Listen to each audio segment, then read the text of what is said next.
que je voudrais pour ma maîtresse.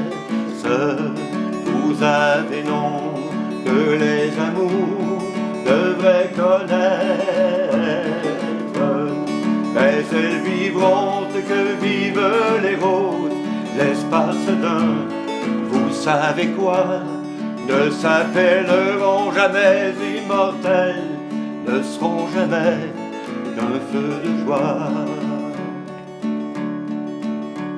Et vous ne saurez jamais le soir d'une vieillesse, ou vieil amour sur vieil amour, là on se berce, le cœur usé même du temps de qu'avant, fragile à l'œil, sensible au vent, sachant la vie sur son dernier printemps, pauvre immortel, elle. Le plus se tresse ma chanson, le plus j'y pense, que ceux qui meurent a plus de poids et d'importance. J'avoue la vie, m'amour à sa façon, j'aime l'amour et le printemps, comme je voudrais ce soir que ma chanson s'achève et meure tout doucement. Vous avez nom que je voudrais pour ma maîtresse.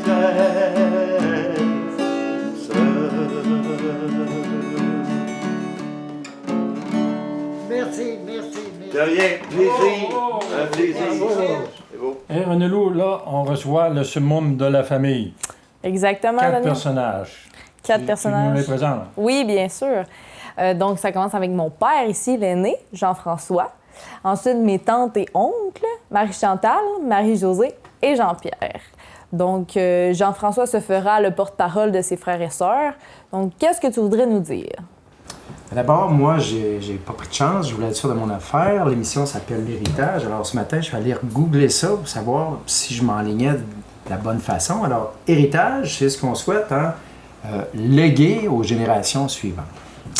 Il y aurait beaucoup à dire, je vais essayer d'être concis.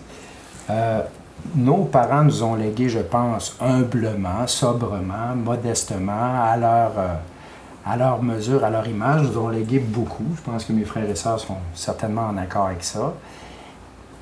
A priori, je crois, des valeurs. Et les valeurs, c'est le nerf de la guerre, c'est ce qui nous porte en avant, c'est ce qui nous fait avancer. Alors, on pourrait en nommer plusieurs, mais si on se concentre sur quelques-unes, bien, il y a certainement la famille. Il y a... avec la famille, là, on pourrait en nommer subséquemment plusieurs autres, mais la générosité, le sens du partage, le pardon, l'accueil. Et puis ça, ben, ça prend sa source quelque part. Un peu comme un arbre qui pousse. Hein, on ne voit pas toujours le fruit tout de suite. Un arbre, parfois, ça prend des années à pousser. Puis on dit qu'on juge un arbre à ses fruits. Eh bien, nos parents nous ont légué, entre autres choses, toutes ces belles choses-là. Mais à la source, je pense qu'ils se sont nourris, ils se sont inspirés beaucoup de l'Évangile. Puis mon père va sûrement être content de l'entendre. Il devait secrètement espérer l'entendre. Mais je pense que ça a été la pierre angulaire, si on veut, les assises sur lesquelles ils ont bâti leur famille. Autre chose, je pense, de bien important à dire, et ça vient de ma mère, c'est Françoise, ma maman chérie, qui m'a appris très très jeune qu'à quelque part, le grand défi de la vie, quelles que soient les décisions ou les choix qu'on faisait, c'était de vivre le quotidien. Puis de vivre le quotidien, ben ça, par expérience, je peux vous dire, puis s'il y a des plus jeunes qui nous entendent, qui nous regardent, c'est le gros défi. Parce que c'est facile d'être the flavor of the week, là, hein, d'être la vedette du jour, mais d'être porteur justement de quelque chose de plus grand que soi, de plus grand que sa petite personne, qu'on va pouvoir léguer en héritage, ben ça, Je sais pas si Marie-Chantal, Marie-Josée, Jean-Pierre sont en accord, s'ils ont un petit mot à ajouter. Mais je pense que ça, c'est la richesse que nous ont léguée Françoise et René. Voilà. Ouais. Merci beaucoup. Merci. Oui, s'il y en a un ou une qui a quelque chose à dire, à ajouter. Est-ce que vous pensez qu'au travers de cette vie-là, de ce temps-là, à tous les jours, on a parlé de présence, au jour quotidien, il y avait... est-ce qu'il y avait des surprises, dans le fond, dans votre existence avec... avez-vous vécu des surprises? Ben, moi, je voulais que les enfants deviennent autonomes, de bons citoyens, qui apprennent le partage un peu comme ces valeurs-là. Et je sais que c'est la réalité aujourd'hui. Il était tout petit, puis si on avait une tablette de chocolat, celui qui coupait le chocolat, il choisissait la dernière portion. Fait que c'était ça la mentalité de dire, faut pas tout s'accaparer dans la vie, il faut partager. La surprise, c'est si Jean-François essayait pas de négocier avec Marie-Jo pour qu'il donne son morceau. Moi, je dirais que la surprise, c'est notre père, c'est un vrai sac à surprise. C'est un sac à surprise. C'est beau, ça. Donc, très inattendu. Dans le fond, on ne sait pas trop comment le prendre, souvent. Non? Vous saviez? Il y a un principe chronique annuel. Simplifions ce qui est compliqué et ne compliquons pas ce qui est simple. C'est vrai, hein? Très. Ben, effectivement, moi j'aurais dit au contraire, la chance que je pense qu'on a eue, c'est que c'était vraiment, vraiment toujours cohérent, puis on savait à quoi s'attendre. Fait que Il y a une légère contradiction. Non, je comprends tellement ton point, Marie-Chantal. on savait On avait un cadre. On avait un cadre, puis tant qu'on était dedans, ça allait super bien. Fait que... Quand votre père, maintenant, était parti, là, on sait qu'il a fait bien des affaires dans la vie, et souvent, il n'était pas à la maison non plus. François était là. Est-ce que vous l'attendiez? Est-ce que vous vous ennuyiez de lui parce qu'il n'était pas là? Pas du tout. Est-ce que vous aviez hâte qu'il revienne? Ou René intervenait, lui, quand il fallait. Disons, j'avais le quotidien, puis lui, là, si ça ne marchait pas à l'école, si ça ne marchait pas quelque part, quand il passait dans la chambre haute. Jean-Pierre a passé une fois. Tu t'en souviens-tu, Jean-Pierre? Oh non, pas du tout. On n'en parlera pas de ça. Et s'il n'y a pas d'autre chose, c'est sûr qu'on vous remercie beaucoup d'avoir fait à René ce beau témoignage et à Françoise aussi. C'est nos trésors, de toute façon, les enfants, Exact. petits-enfants, les neveux, les nièces. On en parlera plus Donc tard. aujourd'hui, on a ouvert le coffre au trésor avec ces 4 personnages. Merci. plaisir. Les enfants. plaisir. Merci. Merci beaucoup.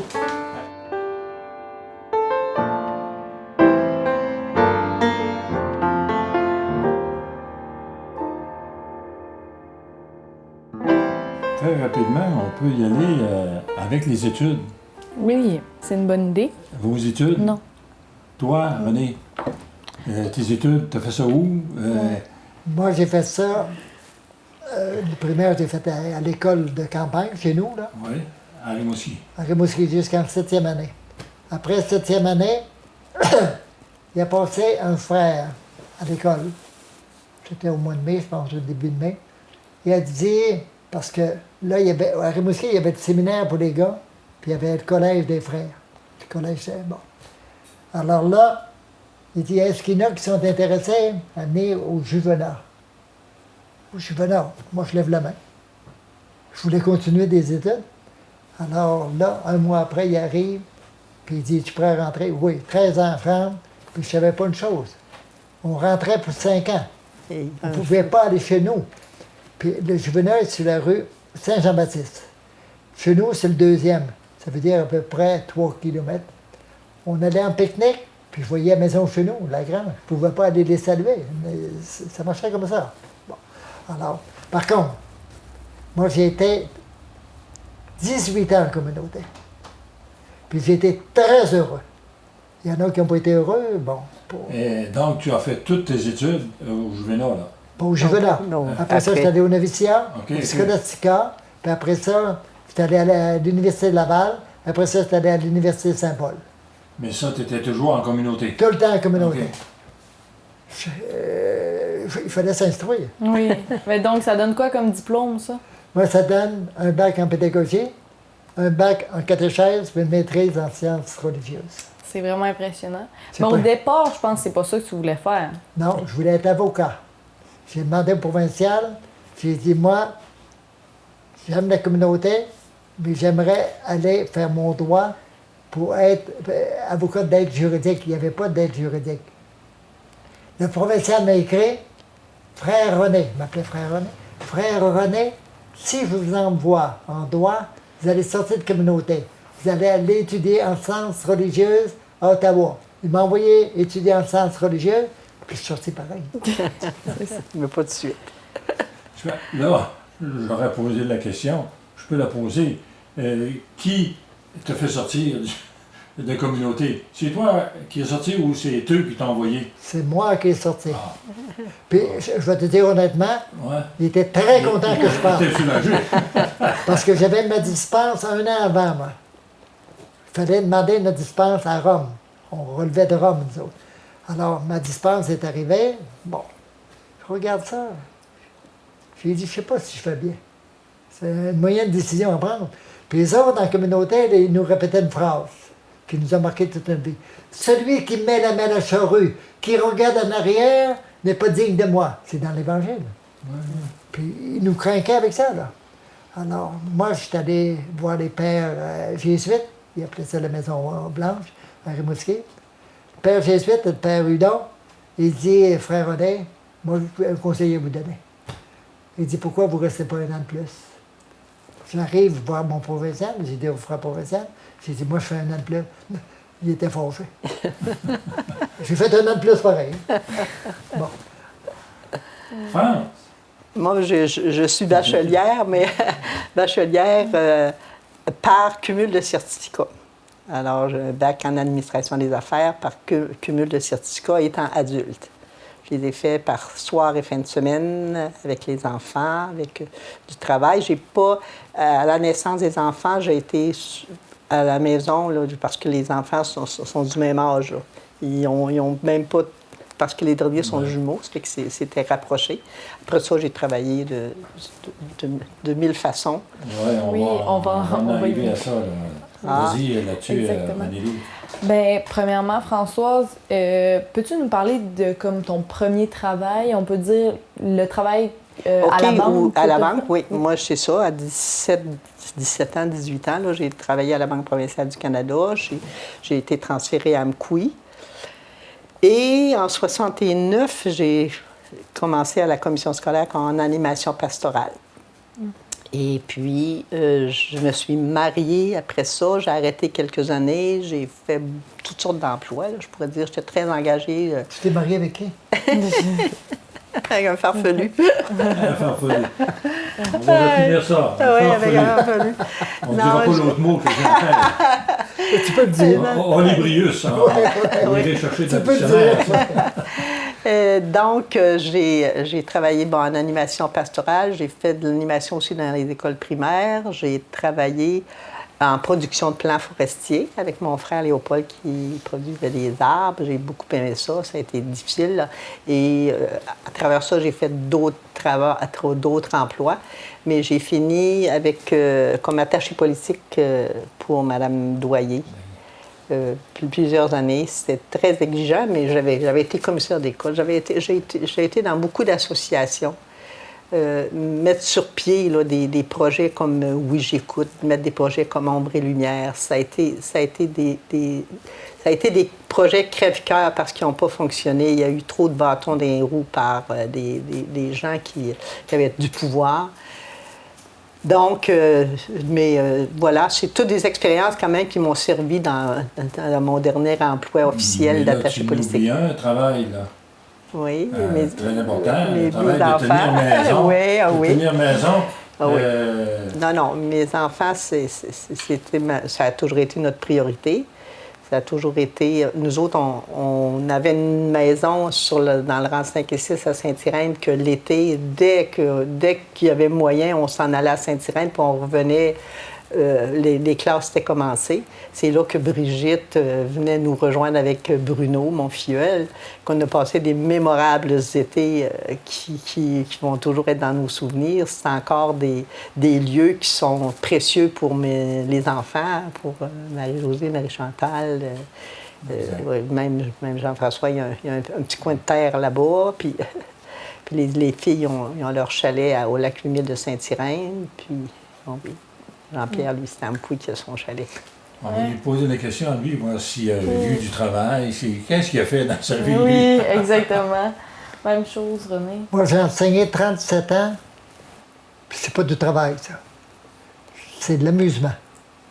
Non, Sauf c'est qu'aujourd'hui, de l'engagement. sauf qu'aujourd'hui, c'est terrible, comparé à ce que je faisais avec les élèves que j'ai eus. OK, mais parle-nous des élèves que tu as eus. Parle de ton travail. C'était quoi? C'était l'enseignement? Oui. Après, allons-y, là, on reviendra. Après l'enseignement, c'est quoi? L'ordre chronologique. Après l'enseignement, je suis allé en politique. En politique. Ça aussi, c'était pour s'amuser. Évidemment. On s'est amusé grandement pour ça. Mais mon Dieu. Puis on était mieux payés que dans l'enseignement. OK. Puis après la politique? Après la politique, j'ai fait un jardin. Oui, mais il le fait depuis toujours. Depuis plus de 50 ans, il fait un jardin, mon cher époux. Exactement, Vraiment, ça a été quelqu'un qui a aimé les jardins, qui a aimé les natures. Puis l'été, lui, il bûchait là, dans le Grand Saint-Irène. OK. C'était cela, ça a été cela. Mais voilà, René, après, il n'a pas cessé. On a eu l'érablière aussi. Même papa était toujours avec nous quand il a découvert qu'il y avait une érablière à la Côte-Saumon. Et c'est encore pour nous autres, pour moi, René, lui, il fait le bois de chauffage de l'érablière. Mais moi, c'est avec mon frère Gaëtan et sa femme Martine, ma jeune sœur aussi, puis même Brigitte qui s'en est occupée longtemps. Ça, le printemps, c'est notre hobby par excellence. C'est de se ressourcer, c'est de profiter de tout, profiter de la proximité des gens, mais de la nature. Donc, en t'écoutant, Françoise, René, tu n'as jamais travaillé de ta vie? Jamais. Il est trop aimé ce qu'il a Jamais, fait. je te dis, honnêtement, là, il y en a qui pensent que j'ai travaillé, je n'ai jamais travaillé. Ça n'a jamais été un travail. C'était un amusement pour moi. Moi, le matin, là, j'étais là d'ailleurs. Je pouvais arriver à l'école, 7h30, 8h. Il y avait une petite chapelle. T'en souviens? Oui. On allait, puis c'était toi qui étais responsable de l'animation à la fin, là. On allait prier à la petite chapelle. Moi, des professeurs, j'étais chef de groupe. Les professeurs, il y a des professeurs qui arrivaient, ils avaient mal à la tête, ils avaient mal dormi, ils étaient stressés. Moi, j'ai tout le temps eu du plaisir, je ne blague pas. Puis il n'y a pas un élève qui m'ont fatigué. Puis je vais vous dire pourquoi. Quand j'ai commencé au Paul-Hubert, à Rimouski, il y avait 4400 étudiants. On était tout près de 300, 400 profs. Mon premier cours en BIM, moi j'ai fait acheter des BIM pour tout le monde, 30, 40 BIM. Puis il y avait 2 portes, c'était dans une chapelle, mais là c'était une classe. Là. Moi j'arrivais tout le temps le dernier. J'arrive, tout le monde est debout, premier cours. Tout le monde, après la BIM, ils ont mis le pied sur la BIM. Il y avait un nommé Maurice Richard, c'est facile à remarquer à cause de Maurice. Lui, il avait presque 20-22 ans. C'est un gars de Sept-Îles, il avait volé, puis bon, il était dans le droit. Puis c'est un leader. Écoute, il voulait ramasser. Ça ne demande pas un gros génie pour savoir qui a pu faire ça, là. Les autres, c'était des élèves modèles. Puis lui, puis il avait fait traîner les autres. Bon, de toute façon. Puis à un moment donné, il avait pris le crucifix, puis il l'avait cassé, il l'a mis dans la poubelle.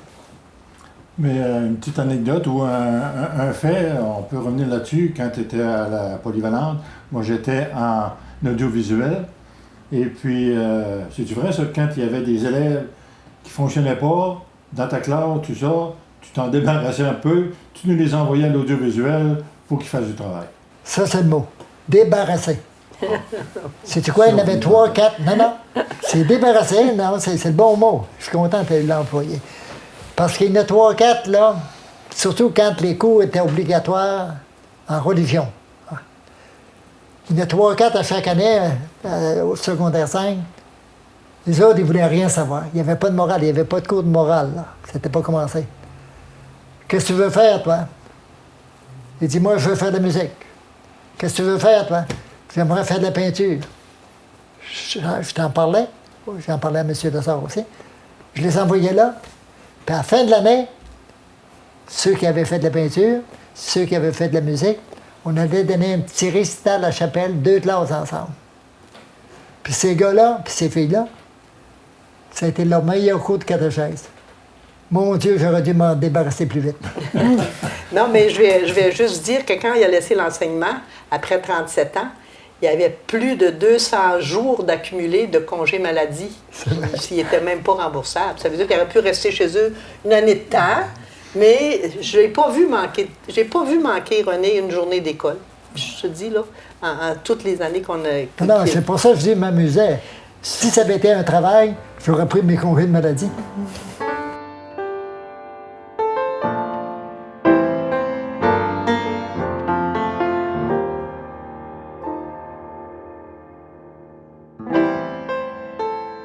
Bonjour. Bonjour. Ben moi, je voulais dire, premièrement, à mon grand-père, que c'est une personne très inspirante. René, tu m'inspires la sagesse, même si des fois, tu es un petit malcommode. Puis, ben, tout le monde sait que tu es tout qu'un personnage, hein, mais on t'aime comme ça. Puis, grand-maman, ben toi, tu es la personne la plus douce que je connaisse, évidemment. Puis, tu es surtout la meilleure cuisinière. Bravo, ma fille. Oui, alléluia. Alléluia. Je te remercie d'être venu. Oui. Peut-être pas. T'as pas fini? Ah non, pas fini. Il manque un petit. Il y a encore des qualités à dire. Avec des défauts, j'espère. Oui, ben là, ça c'est pour vous deux, là. C'est que je pense que mes grands-parents ont une valeur que tout le monde devrait avoir et c'est la générosité. Puis finalement, ben je tiens à ajouter qu'on vous aime. Puis merci merci pour tout. Alléluia. On t'aime, toi aussi. Puis quand on va jouer aux cartes encore. Oui. Moi, j'avais à dire que si j'avais un mot pour vous décrire, ça serait généreux. Parce que vous êtes les personnes les plus généreuses que je connais. Puis, outre le fait d'être justement les personnes les plus généreuses que je connais, vous nous avez inculqué cette valeur-là. Puis je pense que c'est la plus belle chose qu'on va retenir de votre héritage. Wow! Donc, c'était un très beau C'est mot. parfait, ça. C'est assez. Parfait. Puis c'est presque trop. J'ai essayé d'être concis. Je suis ici pour jouer une petite chanson que j'ai composée. Je vais jouer une partie de la chanson qui est le refrain. Grand-papa, je t'écris pour te dire tes défauts, mais ne t'en fais pas trop, même s'ils sont très gros. Pour chaque défaut chanté, t'as 99 qualités, on sait. T'es pas parfait, mais on te changera jamais, on sait. T'es pas parfait, mais on te changera jamais. Voilà, bravo Ulysse. Oh, Ulysse. T'as été généreux de ne pas chanter tous les couplets. On aurait aimé les entendre, nous, par exemple. Il y a un camion poubelle, puis il y a bien des affaires. Je veux aussi vous dire que ma grand-mère, c'est une personne très admirable, puis c'est la personne qui compte le plus pour moi dans ma vie. Je suis très heureuse de l'avoir connue et que ce soit ma grand-mère. Alléluia. Alléluia. Hey, Ulysse, est-ce qu'on peut dire que si ta grand-mère n'était pas là, ton grand-père ne serait pas là? On ne serait pas mariés. Voilà. Il catch vite. Merci beaucoup Ulysse. Merci, mon Merci, Ulysse. Donc, c'est une autre de mes cousines qui se nomme Nour, qui a une particularité quand même assez intéressante, c'est qu'elle parle plusieurs langues. Donc, elle va nous faire un petit mot pour nos grands-parents, probablement en français et en arabe. Donc, Nour, tu peux y aller. Papa, est-ce que tu voudrais faire la traduction en français de ce que je vais dire? Juste l'arabe, vas-y. اوكي. مرحبا، أنا اسمي نور. أنا لن أرى أجدادي في الكثير من الأحيان لأن المسافة التي تفرقنا كبيرة جدا، بل لن تكون أقوى من حبي لهم. الذكريات التي فعلتها معهم سوف يكون للأبد الذكريات التي أحبها كثيرا. مثلا عندما أقضي الكثير من الوقت في الحقول مع جدي ويكتف الفراولة. أما عندما أفوز بالبطاقات مع جدتي وأنا عندما أنا معهم أشعر بالسعادة والامتنان لوجودهم في عائلتي. Moi, je vais vous traduire parce que je pense que la plupart n'ont pas compris l'arabe. Puis moi, j'ai eu la chance, par les dons du Saint-Esprit, de comprendre à peu près toutes les langues. Je vais vous le traduire, ce qu'elle dit. Puis tu me diras si c'est un peu vrai. Là. C'est à toi. Elle dit, grand-papa, j'ai apprécié beaucoup d'aller aux fraises avec toi. Oui. Aux fraises, c'était dans le champ, on avait l'air pur, etc., etc. Puis elle dit plus que ça, mais je ne veux pas vous embêter. Là. Puis grand-maman, tu es la femme la plus serviable au monde. Tu fais des repas excellents. Puis, vous deux, je vous aime. C'est à peu près ça? Oui, c'est exactement ça. Bon. T'avais besoin de traduire parce que moi, j'aurais pas su. Non, c'est ça. Shukram, je peux pas dire grand-chose en T'as oublié arabe. un mot, par contre. Pardon? T'as oublié un mot. C'est Alléluia. Alléluia, c'est vrai. Alléluia. C'est vrai. Merci beaucoup, nous. Merci beaucoup. Tu nous as parlé en arabe, Oui. mais as-tu d'autres choses à dire en français? Non, je l'ai traduit. Ouais, René je l'a dis traduit. juste que mes grands-parents, je les aime beaucoup et je suis tellement heureuse d'être ici avec vous tous aujourd'hui. Ah, bravo, c'est presque le plus important. Ouais, c'est le plus important. Merci, Nour. Merci à Bravo, bravo, Nour. Merci. Salut, ma belle fille. Quand France nous a dit à ses frères et sœurs, papa, ta maman, ça sortait avec René Canuel. Mais quelle catastrophe, France! T'es pas sérieux! C'est un farfelu, c'est un idiot! Il est pas fier pantoute! Tu vas avoir honte de lui! Ah, il n'y a rien qu'on ne disait pas.